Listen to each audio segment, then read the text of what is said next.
Captain Santosh pilot ಇವರು ನಮ್ಮ ಜೊತೆ ಜಾಯಿನ್ ಆಗ್ತಾ ಇದ್ದಾರೆ. ಸರ್ ನಮಸ್ತೆ. ನಮಸ್ತೆ, ಹೇಳಿ ಸರ್. ನೆನ್ನೆಯಿಂದ ಬ್ಲ್ಯಾಕ್ ಬಾಕ್ಸ್ ಅಂತ ಅನೇಕ ಬಾರಿ ಕೇಳಿಬಿಟ್ವಿ.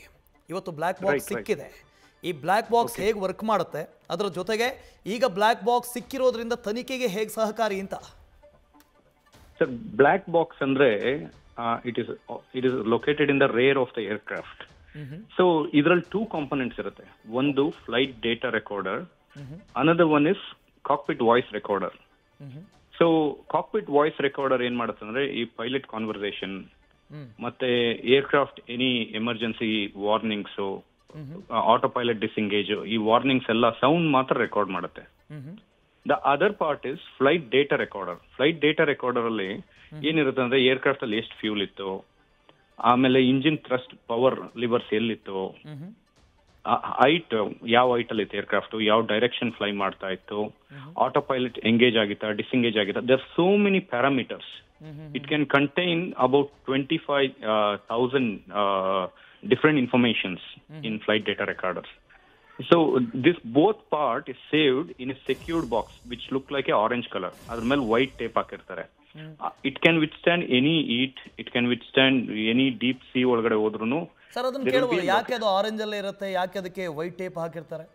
ಅಂದ್ರೆ the reason is orange color is easily noticeable anywhere.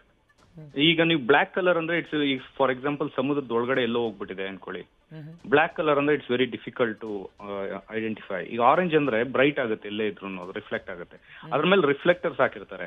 ಆಮೇಲೆ ಅದ್ರ ಜೊತೆ ಟ್ರಾನ್ಸ್ಮಿಟರ್ ಇರುತ್ತೆ, ಎಮರ್ಜೆನ್ಸಿ ಟ್ರಾನ್ಸ್ಮಿಟರ್ ಇರುತ್ತೆ. It keep transmitting for 30 days. ಈಗ ಯಾವುದೇ ಸಮುದ್ರದ ಒಳಗಡೆ ಎಲ್ಲೇ ಹೋದ್ರೂ it will be transmitting in its own discrete ಫ್ರೀಕ್ವೆನ್ಸಿಲಿ.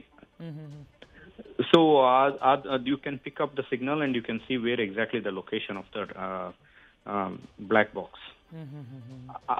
ಅದು ಎಷ್ಟು ಹೈಟ್ ಇಂದ ಬಿದ್ರು ಅದೇನಾಗಲ್ಲ, ಡ್ಯಾಮೇಜ್ ಆಗಲ್ಲ. It would be built like that. ನೀವು ಎಷ್ಟೇ ಫೈರ್ ಅಲ್ಲಿ ಬರ್ನ್ ಮಾಡಿದ್ರು ಅದ್ರ ಒಳಗಡೆ ಇರೋ ಡಾಟಾ ವ್ಯಾನಿಶ್ ಆಗಲ್ಲ. ಆ ತರ ಅದು ವುಡ್ ಬಿಲ್ಟ್. ಸರ್ ಇದು ರೆಕಾರ್ಡೇ ಆಗ್ತಾ ಇರುತ್ತೋ ಅಥವಾ ಇದರ ಡೇಟಾ ಇನ್ನೊಂದು ಕಡೆಗೆಲ್ಲಾದ್ರೂ ಟ್ರಾನ್ಸ್ಮಿಟ್ ಆಗ್ತಾ ಇರುತ್ತಾ?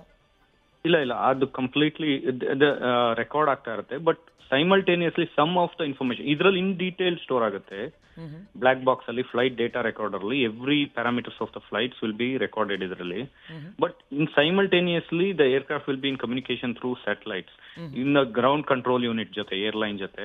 ಅಲ್ಲೂ some of the information, but major information will be stored in flight data recorder ಅಲ್ಲಿ. ಸರ್ ಈ ತರ ಬ್ಲಾಸ್ಟ್ ಆದಾಗ, ಅಂದ್ರೆ ಇದೊಂದು ಮೆಗಾ ಬ್ಲಾಸ್ಟ್ ಅಂತಾನೆ ಹೇಳ್ಬೋದು. 1,25,000 ಲೀಟರ್ ಫ್ಯೂಯಲ್ ಇತ್ತು, ಅದು ಒಮ್ಮಿಂದೊಮ್ಮೆಗೆ ಬರ್ಸ್ಟ್ ಆಗುತ್ತೆ ಅಂತ ಹೇಳಿದಾಗ ಆ ಸಂದರ್ಭದಲ್ಲೂ ಈ ಬ್ಲ್ಯಾಕ್ ಬಾಕ್ಸ್ ಡೆಸ್ಟ್ರಾಯ್ ಆಗೋದಿಲ್ವಾ? ಇಲ್ಲ, ಆಗೋದಿಲ್ಲ. That would be built fireproof ತರ ಬಿಲ್ಟ್ ಮಾಡಿರ್ತಾರೆ. It can withstand any fire.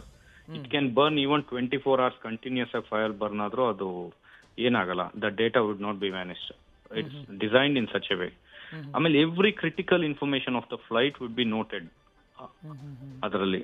All the information, I think probably within today tomorrow we will get the preliminary analysis ಏನಾಗಿದೆ ಅನ್ನೋದು ಗೊತ್ತಾಗುತ್ತೆ.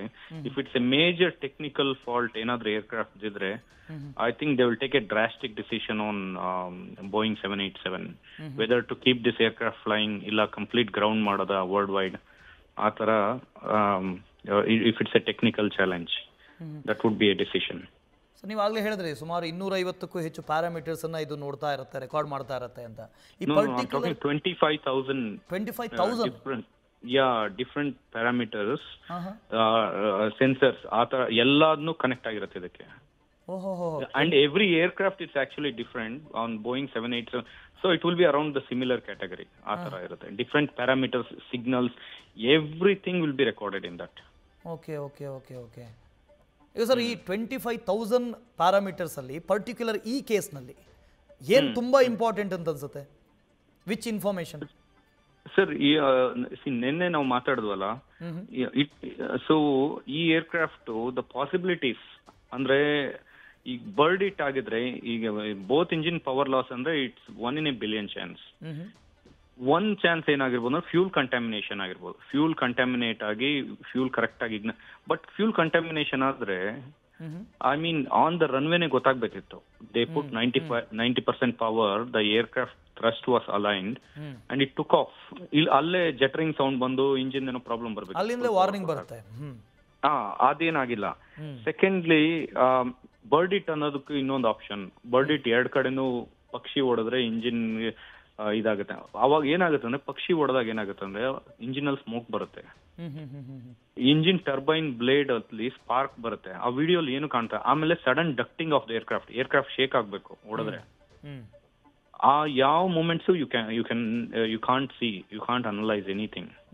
So even this will be ruled out. The next option ಇನ್ನೊಂದು ಏನಾಗಿದೆ ಅಂದ್ರೆ it look like it's a controlled power flight to terrain ಅನ್ಸುತ್ತೆ.